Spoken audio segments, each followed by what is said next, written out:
নমস্কার বন্ধুরা, আমি রূপা আর আমার একটি নতুন ব্লগে তোমাদের সকলকে স্বাগত জানাই।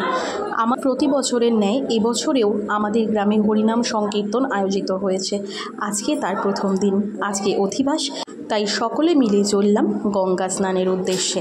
তো আজকের এই ভিডিওটা খুবই ইন্টারেস্টিং হতে চলেছে বন্ধুরা, তাই তোমাদেরকে একটাই অনুরোধ করব, কোনোভাবেই ভিডিওটি স্কিপ করো না, সম্পূর্ণ দেখো।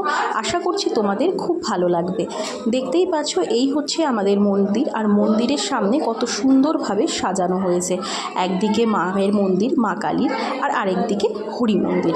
দেখো আমাদের গাড়ি রেডি, সবাই মিলে গাড়িতে করে যাব। আর এদিকে সবাইকে তিলক পরানো হচ্ছে, যেহেতু গঙ্গা স্নানে সবাই যাচ্ছি। আমিও একটু মাঝে পরে নিলাম তিলক। যখন ভগবানের নামে তুমি কোনো একটা জায়গায় যাবে না, তখন ভক্তিটা কিন্তু নিজে থেকেই চলে আসে। আর এই কাকির সঙ্গে আমার দেখা হলো। এই কাকি আমাকে বারে বারে বলছে চলো ছবি তুলি, কিন্তু আমি তো ছবি তুলছিলাম না, আমি তো ভিডিও করছিলাম। কাকিটা আমাকে বারে বারে বলছিল তুমি তো অন্যান্য দিন অনেক সাজুগুজু করো, আজকে কেন করোনি?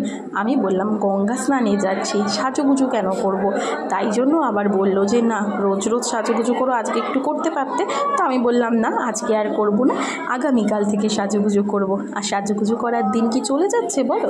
তো যাই হোক, আমরা এবার আস্তে আস্তে সকলকে দেখানোর চেষ্টা করছি। আর একটা কথা, যাদের কাছেই আমি আজকে ক্যামেরাটা নিয়ে যাচ্ছি, তারা সকলেই ভাবছে হয়তো ফটো তুলবো। এই দেখো, ওদের কাছে গেছি, ওরাও ভেবেছে হয়তো আমি ফটো তুলবো, কিন্তু আদতেও আমি ফটো তোলার জন্য কিন্তু যাইনি, আমি তো ভিডিও করতে গেছি। এরই মাঝখানে ওদের সঙ্গে একটু গল্প করে নিলাম, তারপরে আবার একটু এগিয়ে গেলাম। এবারে আমরা গাড়ির সামনে চলে এসেছি। আমি তো রীতিমতো গাড়ির ওপরে উঠে পড়েছি, গাড়ির ওপরে দাঁড়িয়ে দাঁড়িয়ে ভিডিওটা করছি। দেখো আমি সবার আগে উঠে পড়েছি গাড়িতে। তো গাড়িতে করে আমরা কিন্তু যাব ডামপাল বলে একটা জায়গা, যেটা হচ্ছে গঙ্গার ঘাট। ওখানে গিয়েই কিন্তু আমরা স্নান করব। তো একে একে আমাদের গাড়ি ছেড়ে দিয়েছে, দেখতেই পাচ্ছ হুন্ডা গাড়িতে করে সবাই যাচ্ছে।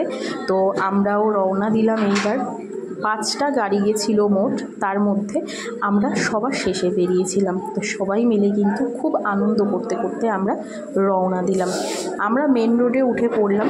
আর মেন রোডে দেখো কত সুন্দর, একদম ফাঁকা রাস্তা। আমরা কিন্তু খুব আনন্দ করতে করতে গেছি, আর সারা রাস্তা তো হরিনাম কীর্তন হতে হতে গিয়েছে।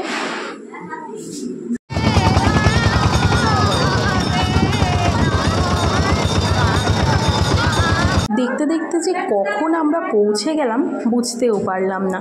ওই যে দূরে তোমরা দেখতে পাচ্ছ, মাঠের একদম শেষ প্রান্তেই কিন্তু গঙ্গা নদীর পাড়। এই দেখো, গঙ্গার পাড় থেকে আমরা সকলে যাচ্ছি মা গঙ্গার দর্শন করতে করতে। এই অনুভূতিটা যে কি, সেটা তোমরা যারা যাবে শুধুমাত্র তারাই বুঝবে। তো আমরা ঘাটে পৌঁছে গেছি, দেখতেই পাচ্ছ।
শুধু দাঁড়িয়ে তেল দিতে হবে।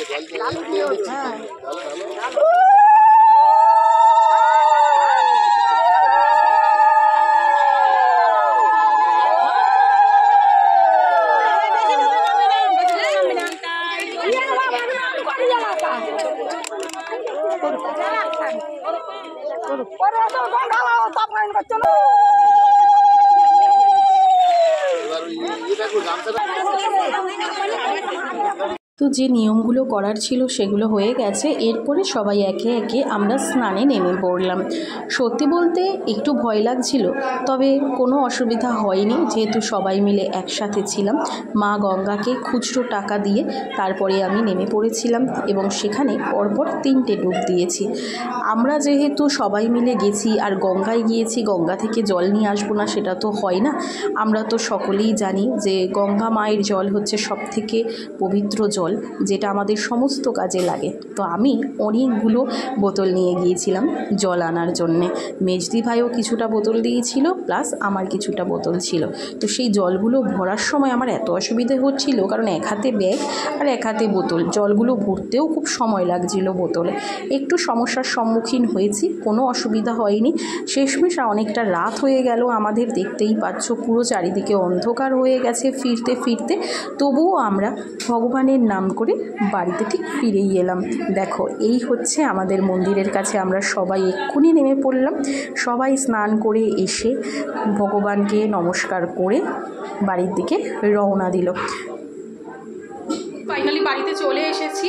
তো আশা করছি তোমাদের ভিডিওটি ভালো লেগেছে, আর নেক্সট পার্টগুলো একটু একটু করে আমি দেবো, তোমরা দেখে নিও। আর প্লিজ চ্যানেলটি সাবস্ক্রাইব করে পাশে থেকো।